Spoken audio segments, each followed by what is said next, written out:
मैत्री बोध परिवाराने मुंबई येथे जागतिक मैत्री महोत्सव 2023 या मेगा इव्हेंटमध्ये 6,000हून अधिक लोक आणि 300हून अधिक मान्यवरांच्या उपस्थितीत चिंतामुक्त भारत 2032 हा उपक्रम सुरू करून इतिहास रचला आहे।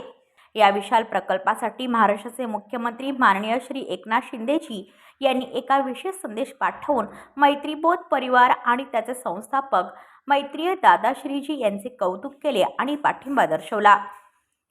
प्रत्येक व्यक्तीला मानसिक आणि आध्यात्मिक सक्षमीकरणाद्वारे तणावमुक्त, चिंतामुक्त बनवून हा उपक्रम भारताला जगाच्या आध्यात्मिक केंद्राकडे घेऊन जात खऱ्या अर्थाने विश्वगुरू बनण्याच्या दिशेने कार्य करेल। या अनोख्या संस्थेत मैत्रीय दादाश्रीजींनी आध्यात्मिक संकल्पना सुलभ करत आंतरिक परिवर्तनाचा खरा अर्थ आणि महत्त्व सांगितले। केवळ आध्यात्मिक ज्ञानाचा पाठलाग न करता आध्यात्मिकता अनुभव करण्याची आस ठेवण्याचे सर्वांना मार्गदर्शन केले।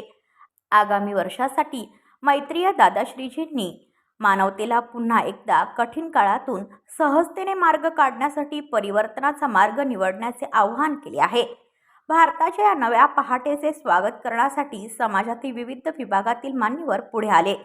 काजल अग्रवाल, स्मिता जयकर, अनिता डोंगरे, पद्मश्री भावना सोमय्या, राजीव खांडेकर, MLC निरंजन डावखरे इत्यादी अनेक मान्यवर उपस्थित होते।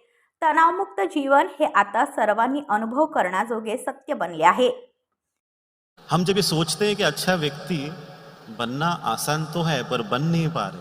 हम बहुत कुछ ध्यान के कोर्सेस कर लेते हैं, बहुत कुछ सीख भी लेते हैं, पुस्तकें पढ़ते हैं, पर वैसे बन नहीं पाते। कहाँ पर रुकावट आती है, कहाँ हम रुक जाते हैं, उसे समझने का अब ये समय है। अगर आपकी जिंदगी में कहीं पर भी आपको ऐसे लगता है तकलीफ है, कहीं पर फंसे हुए हैं, अटके हुए हैं, वहाँ से निकलना है, मार्ग नहीं मिल रहा है, तो एक ही मार्ग है परिवर्तन का। परिवर्तन के मार्ग को पकड़ के ही आपको आगे बढ़ना है। आज सृष्टि कहती है, समय कह रहा है, बदल जाइए। जो भी आप आसपास देखते हो, हर जगह से आपको एक ही संदेश मिल रहा है, बदल जाइए।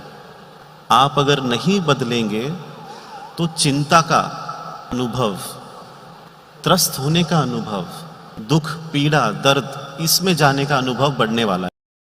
व्हिडिओ रिपोर्टर रोहन पुजारी, KTV न्यूज, मुंबई। आपल्या परिसरातील बातम्या आमच्यापर्यंत पोहोचवण्यासाठी स्क्रीनवर दिलेल्या क्रमांकावर संपर्क साधू शकता। दूरध्वनी क्रमांक 9833235011।